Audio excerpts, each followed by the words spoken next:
A continuación, Petróleo y Desarrollo.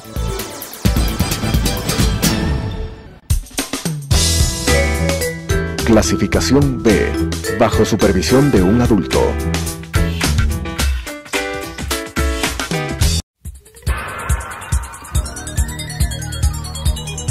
Las opiniones vertidas en este espacio por la producción y dirección del programa son de exclusiva responsabilidad de sus autores y de quienes intervienen en ellos.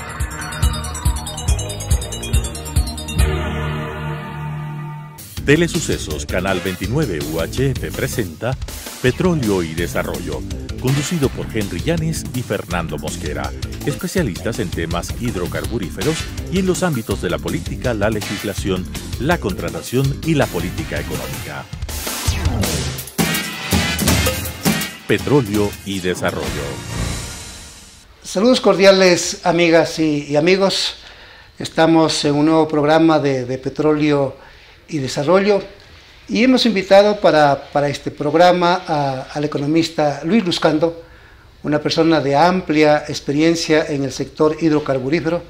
Trabajó en el sector hidrocarburífero, especialmente en CEPE en principio, luego en Petroecuador y se jubiló en la empresa estatal.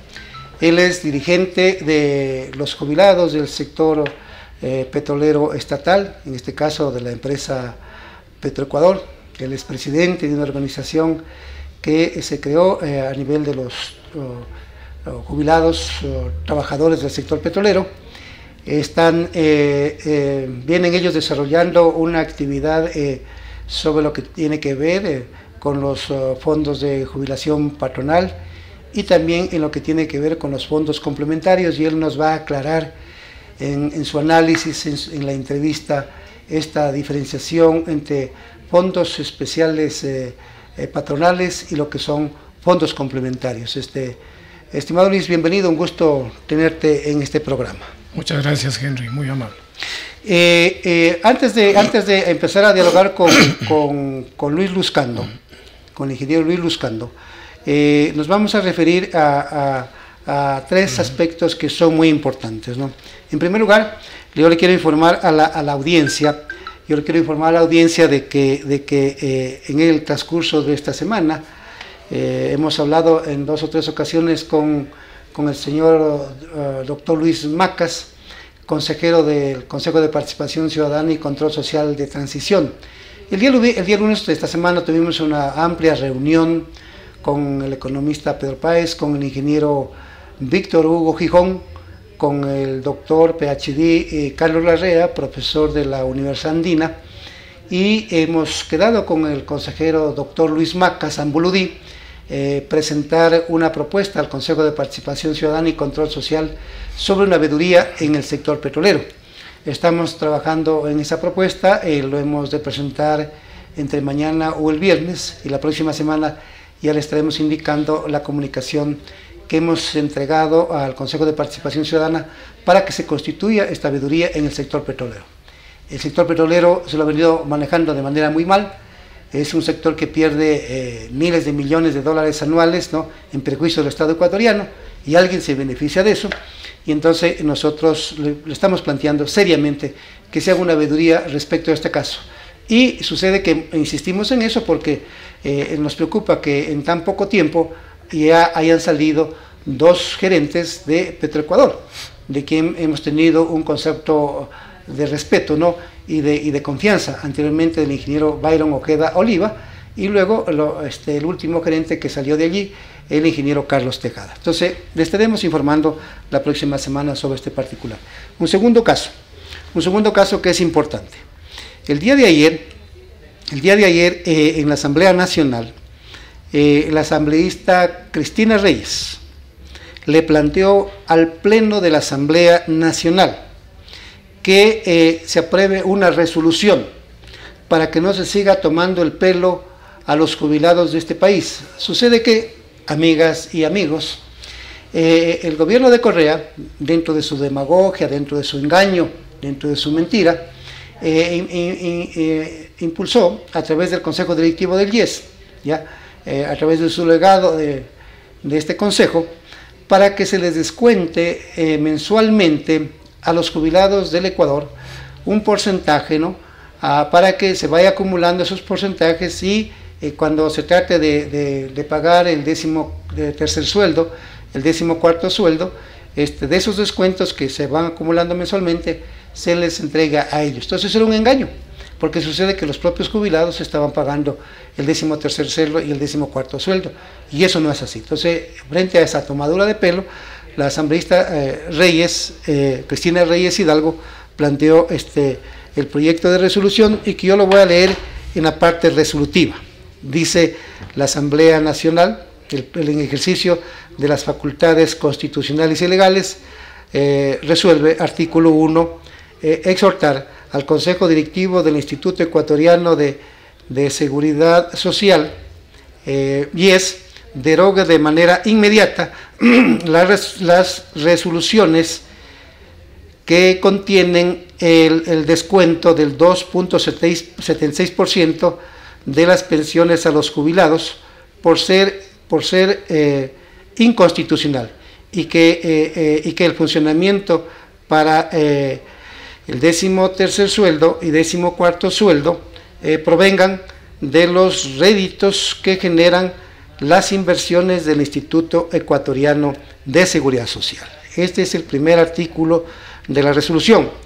El segundo artículo, el artículo 2, dice: el Pleno de la Asamblea Nacional estará vigilante de la comparecencia de los miembros del Consejo Directivo del IES ante la Comisión de los Trabajadores y la Seguridad Social, para la cual dará a conocer a todos los legisladores de la fecha y hora en que se llevará a cabo la misma, ¿ya?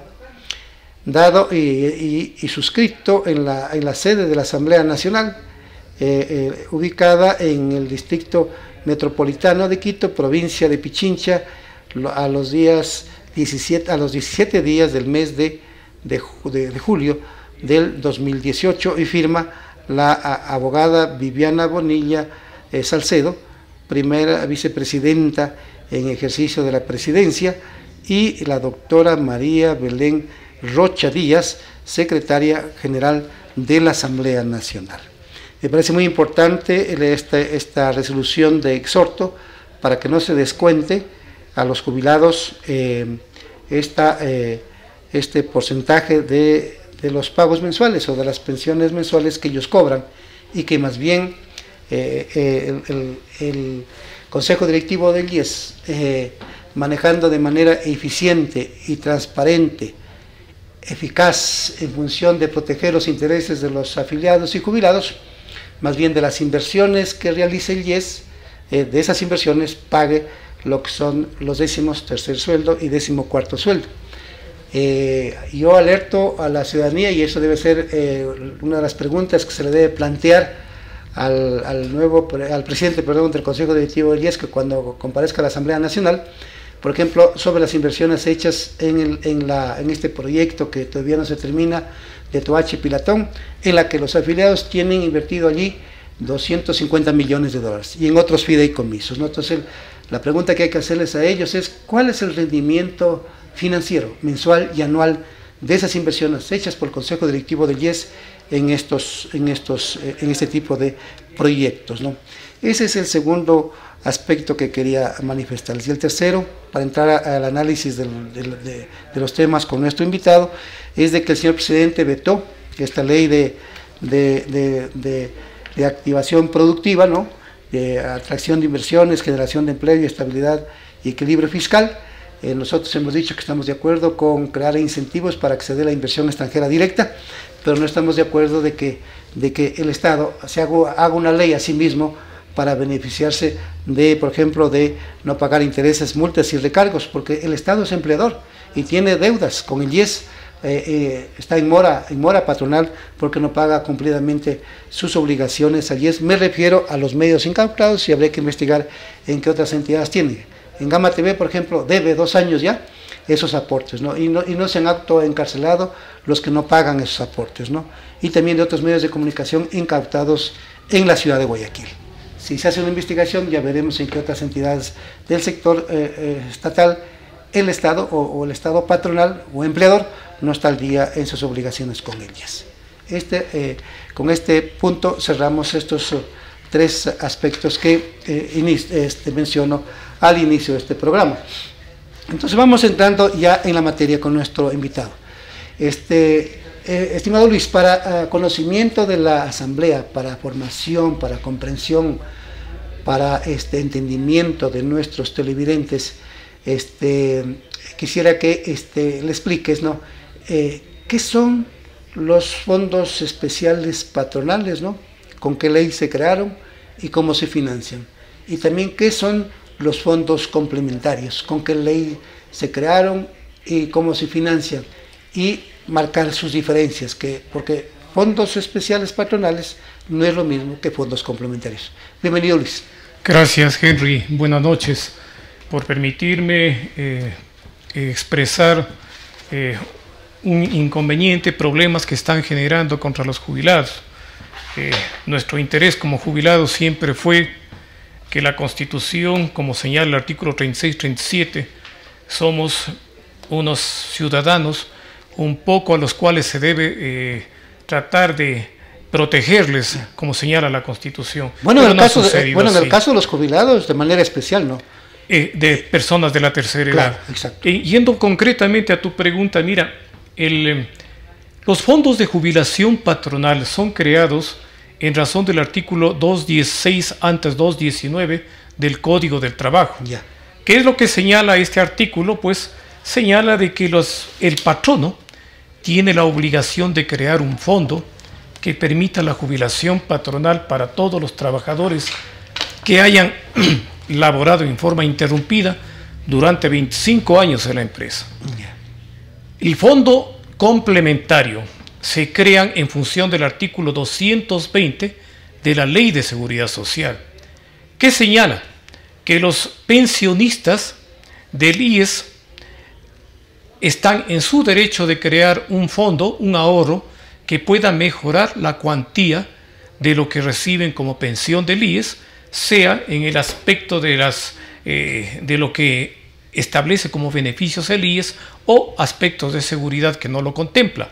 Como tú puedes darte cuenta, son dos fondos totalmente diferentes. ¿Cómo se financia el fondo complementario? Perdóname, Luis. Bueno, el fondo complementario, como te señalaba, pues es una obligación que la asume el pensionista de crear un ahorro periódicamente de sus propios salarios con el fin de ir incrementando un fondo. Diferente del fondo de jubilación patronal, que es una obligación del patrono. En este caso, por hablarte de los fondos de Petroecuador, se establece mediante contratos colectivos que determinan un porcentaje X que lo aporta el patrono, que por ley, como te señalo, está establecido, y otro porcentaje que establece el trabajador como aporte para crear un fondo especial. Correcto. Ambos fondos tienen un carácter vitalicio, de por vida, que se ha cambiado al momento. Ya. En el fondo complementario, el jubilado, ¿cuándo lo debe retirar o cuándo lo retira? Bueno, mira, el fondo complementario es un sistema financiero de capitalización que se registra en cuentas individuales. En el fondo el fondo complementario es lo que estamos hablando en ese sentido. Es diferente del fondo de jubilación patronal. Totalmente de acuerdo. En el fondo de jubilación patronal tiene el carácter vitalicio. Sin embargo, la misma ley del Código Civil, del Trabajo, señala de que el trabajador en su determinado momento puede acceder al retiro de sus fondos, previo la determinación mediante un cálculo que está establecido. ¿Dónde está el rendimiento financiero? Claro. Considerando pues la expectativa de vida y llevándole valores actuales de lo que está determinado, si es que ese es su interés. Lo contrario, pues mensualmente recibe una pensión de por vida.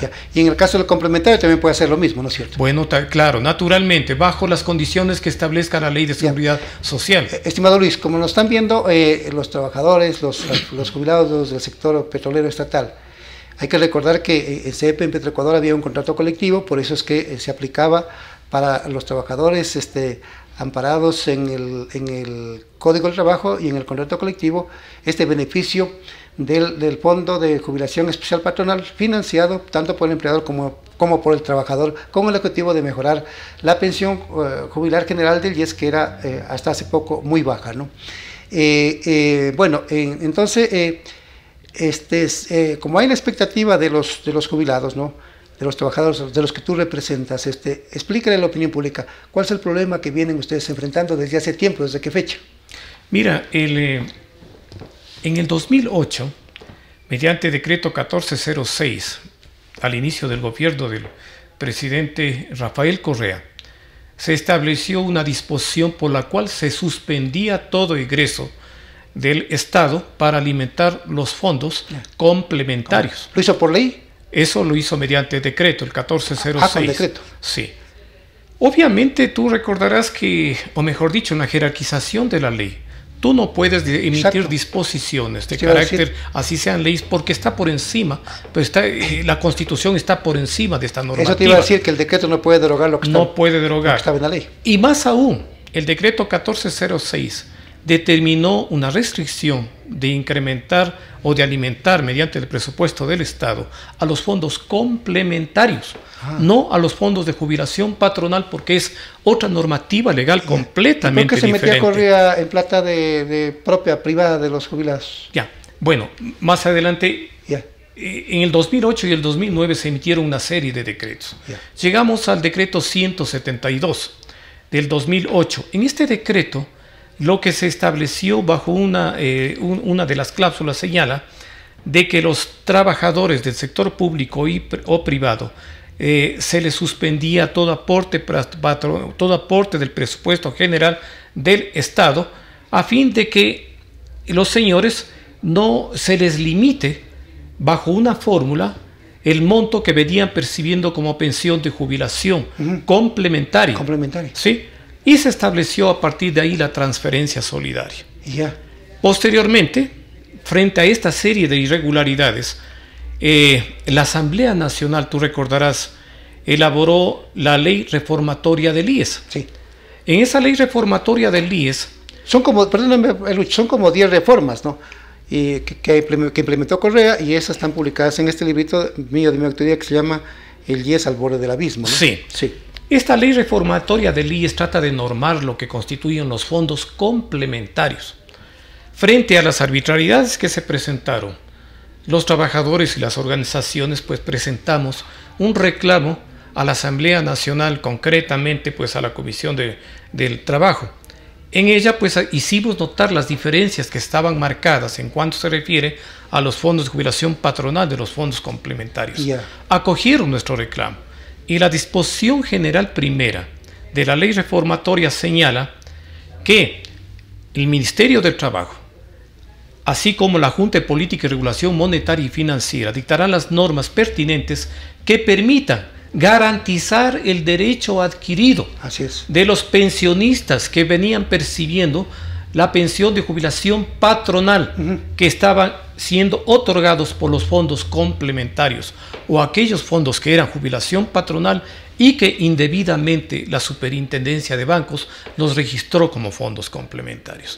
Mira, esta disposición general primera y la ley en el artículo 216 del Código del Trabajo no fueron consideradas, no fueron tomadas en cuenta. ¿No las reformaron? No, tal es el hecho que cuando la Junta de Política Monetaria emitió la resolución 122, nosotros, de conformidad a la disposición que contempla la misma la resolución 122, presentamos al presidente de la Junta Monetaria, el ministro de Finanzas en aquel entonces, para que revise esa y contenga lo que dice la disposición general primera que te había señalado en cuanto a nuestro derecho adquirido. Sin embargo, no fue tomada en cuenta. Se emitió la resolución 280. La resolución 280 igualmente es normativa para los fondos complementarios. Y una cosa muy especial, mira, en el artículo primero de la resolución 280 señala los fondos que deben considerar la normativa que dicta la resolución. En ella no contemplan los fondos de jubilación patronal, como son los casos de los que te digo fueron creados bajo el Código de Trabajo. frente a estas anormalidades. Todo un enredo jurídico, ¿no? Un debacle, toda una arbitrariedad que sinceramente pues ni el Ministerio del Trabajo tomó la iniciativa bajo ley que estaba dispuesta de normar. La Junta de Política y Regulación Monetaria emitió regulaciones normativas que contemplaban los fondos de jubilación complementarios previsionales cerrados. Exacto. Toda esta situación dio lugar para que nosotros iniciemos acciones legales. Fuimos a la Asamblea Nacional, presentamos ante la Comisión de Fiscalización, presentamos ante la Comisión del Trabajo, hemos presentado demandas ante el Ministerio de Inclusión Económica y Social. ¿Por qué? Porque definitivamente el único que puede reformar la personería jurídica de los fondos de jubilación patronal es el Ministerio de Inclusión Económica y Social, porque por disposición del presidente de la República era el único delegado que nos constituyó por ley como fondos de jubilación patronal. Y eso lo dice el libro del Código Civil, libro primero del Código Civil, en su título 29, y el 584, su artículo de la misma ley. Entonces, todas estas situaciones dieron lugar para que nosotros, al cabo de todas estas situaciones que nos hemos visto desamparados, iniciemos una acción, una demanda ante la Corte Constitucional. Eso te iba a preguntar. Las acciones, ya con el objetivo de defender los derechos, ustedes plantearon la demanda de inconstitucionalidad. ¿Cuándo la plantearon? Bueno, la demanda la planteamos en el mes de abril de este año. Es una demanda que se refiere al artículo 93 que determina la acción de incumplimiento. ¿Qué señala la acción de incumplimiento? Cuando las normativas legales, las leyes, no son cumplidos, son arbitrariamente por decisiones administrativas. Sí, son arbitrariamente no considerados, pues la Corte Constitucional tiene la obligación bajo sentencia de hacer cumplir a las instituciones y autoridades. Así es. La audiencia ya se dio hace el 27 de junio, en esa audiencia participaron los abogados de las instituciones, que me hubiese gustado que los escuches. Nunca argumentaron algo contra la norma legal. Lo único que manifestaron es que en realidad debíamos haber optado una vía ordinaria, es decir, iniciado, qué sé yo, 50, 100, 200 casos por la vía ordinaria, para que después, 2, 3, 4 años, lleguemos a Corte Constitucional. Además de que manifestaron de que ese iba a ser un fuerte egreso para el Estado. Perdón, un fuerte egreso para el Estado. ¿Y eso decían los abogados? Eso dicen los abogados. ¿Qué querían anticipar? Valdría suspenderles el título de abogados por ignorantes. Mire, el fondo es alimentado por los trabajadores. Exacto. Es como por decirte, el día de mañana, tú en el IES, en donde participa el trabajador con un porcentaje, el patrono con un porcentaje, bueno, nosotros tuvimos la reserva matemática, le diga, señor IES, por favor devuelva al erario nacional los fondos patronales que la empresa aportó como pensión al jubilado. Eso nos dice el señor, que todos los fondos patronales que el Estado aportó deben ser devueltos al Estado a través del patrono. Por favor, ¿en dónde está el asunto salarial? Tamaña ignorancia, y lo digo ignorancia por desconocimiento, pero que desconozca un abogado estas cosas. Tremendo. Yo diría, pues lo que estoy diciendo es de que les deberían suspender el título, casi como le suspendieron a un abogado en los Estados Unidos el título por defraudación o por fraude judicial. Es más o menos la figura de querer engañar a la justicia norteamericana, y le suspendieron el título. Yo creo que en el Ecuador habría que hacer eso, porque con la excepción de los buenos economistas que tenemos en el Ecuador, yo creo que a un economista que terminó destrozando las instituciones del país, yo creo que se amerita que le suspendan el título.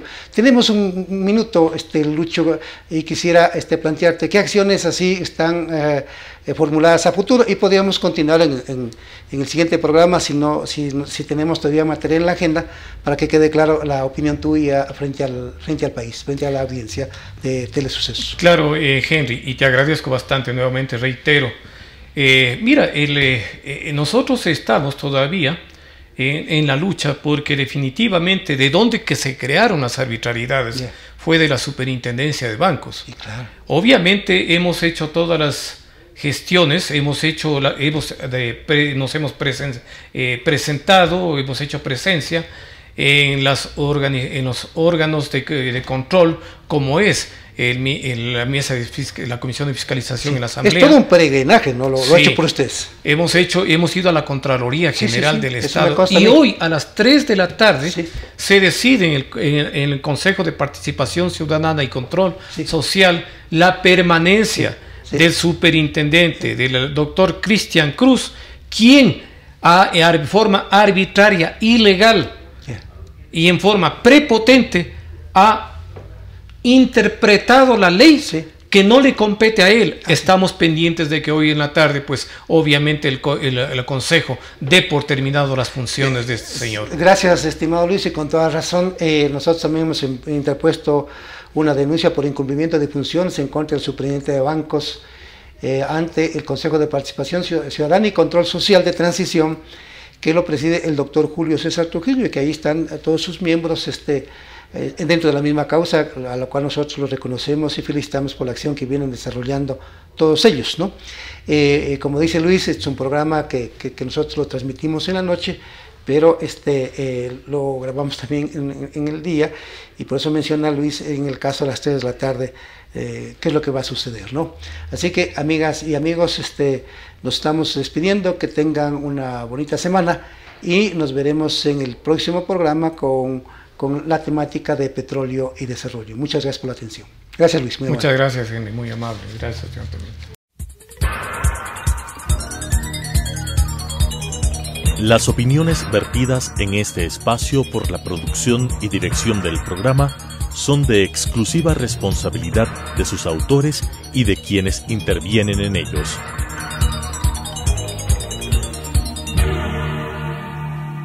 Telesucesos Canal 29 UHF presentó Petróleo y Desarrollo, conducido por Henry Llanes y Fernando Mosquera, especialistas en temas hidrocarburíferos y en los ámbitos de la política, la legislación, la contratación y la política económica.